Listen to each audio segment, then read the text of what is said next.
안녕하세요. 우리는 사람을 만나면 손을 잡고 악수를 하고 그리고 인사를 나누죠. 지금 코로나 때문에 악수도 못하고 이렇게 서로 접촉하지 않습니다. 그런데 사람은 손길을 필요로 하고 접촉을 필요로 하지요. 누군가와 접촉하지 않으면 사람은 외롭고 외로우면 슬프고 그리고 외로우면 병이 드는 거죠. 사람은 서로 접촉을 나눠야 됩니다. 손은 참 많은 것을 뜻하죠. 여기 이 유리에 그려진 성화들을 여러분이 눈여겨보신다면 모두 다 손이 크고 손이 하는 이야기들이 많이 있습니다. 예수님의 손, 우리를 치유하는 손이시죠. 예수님은 만지지 않게 되어 있는 그러한 문둥병자, 그 나병 환자의 몸에도 손을 대셨고 그를 치유하셨습니다. 나병 환자의 몸에 손을 대는 순간 나병 환자는 육체의 치유보다도 그의 마음의 치유를 먼저 받았을 겁니다. 아무도 만지기를 싫어하고 아무도 자기와 가까이 있기 싫어하는데 이분이 나를 만지셨다. 나를 온전히 받아들여 주셨다. 라는 그러한 마음의 상처의 치유를 먼저 받으셨을 겁니다. 마음의 치유. 우리가 서로 접촉을 나누면서 우리는 서로가 서로를 치유할 수 있습니다. 새해에 우린 이러한 접촉을 통한 따뜻함을 나눌 수 있었으면 좋겠습니다. 여러분들에게 아름다운 치유의 이야기, 글을 하나 읽어드리겠습니다. 그리고 여러분도 이렇게 하실 수 있을 거라고 믿습니다. 치유하는 손. 받아들임은 의식적으로 얻는 것과 다르다. 받아들임은 다른 사람 안에 있는 거룩함을 끌어내기 위해 의식적으로 마음을 여는 행위다. 받아들임은 우리가 다른 사람에게 줄 수 있는 가장 커다란 선물 가운데 하나다. 우리는 자신의 손으로 치유의 힘을 발휘할 수 있다. 치유를 하기 위해 특별히 어떤 훈련을 받을 필요는 없다. 우리에게 필요한 것은 오직 마음속에 있는 사랑이며 치유가 가능하다는 믿음이다. 내 딸 라미가 5살이었을 때 나는 손에서 나오는 치유의 힘을 가르쳐 주면서 곰 인형을 앞에 놓고 실습을 시켰다. 라미가 5살 반쯤 되었을 때 동생이 태어나 어머니가 도와주러 온 적이 있었는데 그만 기관지염에 걸려 열이 나서 일주일이 넘게 알아 누우셨다. 어느 날 어머니가 잠든 사이에 라미가 살그머니 다가가 할머니의 가슴에 작은 손을 올려놓고 치유의 힘을 보냈다. 그러자 어머니가 잠에서 일어나시더니 마치 천사가 나타나 자신을 어루만지며 치유해 주는 것 같았다고 말했다. 라미가 손을 얹어 치유의 힘을 보낸 순간 어머니가 나아지셨다는 것은 우연의 일치였을까?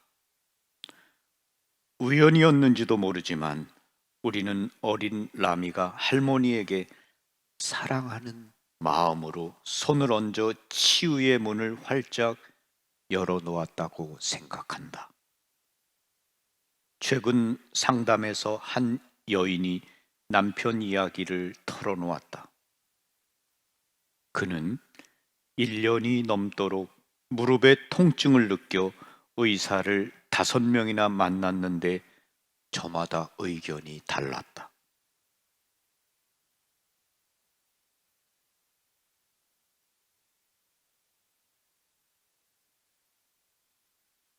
어떤 의사는 치료사를 두어 무릎의 통증을 없애주는 운동을 소개했다. 운동을 하자 좀 나아지기는 했지만 통증은 여전했다. 특히 걷고 난 다음에는 더욱 아팠다. 나는 그 아내에게 내 딸 라미의 이야기를 들려주며 남편의 무릎에 손을 얹어 남편에 대한 사랑을 느끼며 아내의 치유력이 손을 통해 그에게 전달되도록 하면 어떻겠느냐고 했다. 그 다음 날 그 아내는 남편과 함께 앉아 그의 무릎에 손을 얹어 놓았다고 말했다. 그들은 치유를 위해 기도하면서 15분 동안 가만히 앉아 있었다. 아내는 손을 통해 치유력이 빠져나가는 것을 느꼈고 남편은 무릎이 뜨거워지는 것을 느꼈다. 치유의 기도를 마칠 무렵 그들은 서로 한층 가까이 있는 것처럼 느껴졌다. 남편은 직업상 많은 시간을 컴퓨터 앞에서 보내곤 했으나 그날은 컴퓨터 작업을 하러 가기 전에 밖으로 나가 정원을 거닐었다. 그는 신발 속에 넣고 다니던 깔개를 꺼내라는 내면의 소리를 들었다. 그는 발을 보호하기 위해 1년 반 동안이나 신발 속에 발바닥보다 발 뒤꿈치를 높여주는 신발 창을 넣고 다녔었다. 그는 내면의 소리를 따라 신발에서 창을 꺼내고 걷기 시작했더니 통증이 느껴지지 않았다. 한 달이 지나자 통증이 완전히 없어져 더 이상 의사가 필요하지 않게 되었다. 그는 운동을 계속하며 신발에 창을 넣지 않고 걸어 다녔다. 아내와 함께 앉아 치유의 힘을 나눈 즉시 신발에서 창을 꺼내야겠다고 생각한 것은 우연이었을까?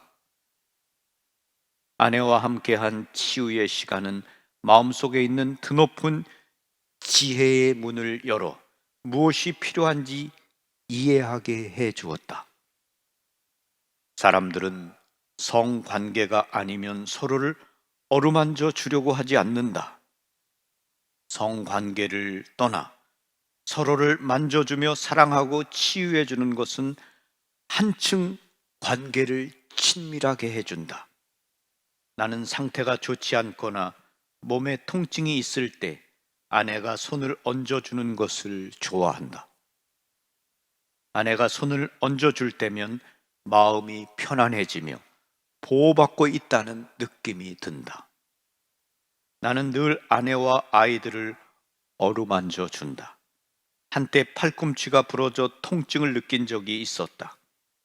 팔꿈치라서 깁스를 할 수 없었는데 8살 난 라미가 내 팔꿈치에 손을 가만히 얹어 놓았다. 나는 뼈가 부러져 괴로워하고 있었으나 부드럽고 사랑스러운 라미의 힘은 나를 위로하며 평온하게 해 주었다. 치유력을 갖고 서로를 만져주는 것은 커다란 힘을 준다. 지난주 우리는 허리를 삐끗한 적이 있었다. 우리는 자리에 누워 통증으로 투덜거리며 손을 얹어 주었다. 그러자 이내 편안히 잠이 들었다. 아침에 일어나 보니 놀랍게도 몸이 좋아진 것을 발견했다. 손을 이용하여 치유력을 발휘하고 다른 한 사람한테도 손을 얹어 달라고 청하라. 치료 전문가에게 가는 것도 좋지만 서로를 어루만지며 따뜻한 치유의 힘을 주고받는 것도 좋은 일이다. 이러한 어루만짐은 관계를 원활하게 하며 서로를 일치하게 한다. 아름다운 이야기입니다. 우리는 서로의 어루만져 주는 것, 따뜻함을 필요로 합니다. 여러분의 자녀들 7, 8살, 9살까지도 여러분들이 이렇게 안아주고 만져주고 뽀뽀도 해주고 그랬죠. 근데 그 아이들이 좀 더 크면 그 다음부터 끌어안아 주거나 만져주거나 뽀뽀해 주거나 접촉하는 것을 잘하지 않습니다. 그런데 여러분이 아이들을 아무리 나이가 많아도 품에 안아준다면 그것은 사랑이고 따뜻함을 전해주는 겁니다. 그리고 여러분의 연세가 많으신 부모님들, 여러분이 말없이 포옹해주고 끌어안아주고 그리고 가만히 앉아 있으면 그 굉장히 큰 축복을 전해주는 겁니다. 사랑을. 결국 우리 모두는 이러한 따뜻함, 포옹, 어루만짐 이런 것이 필요합니다.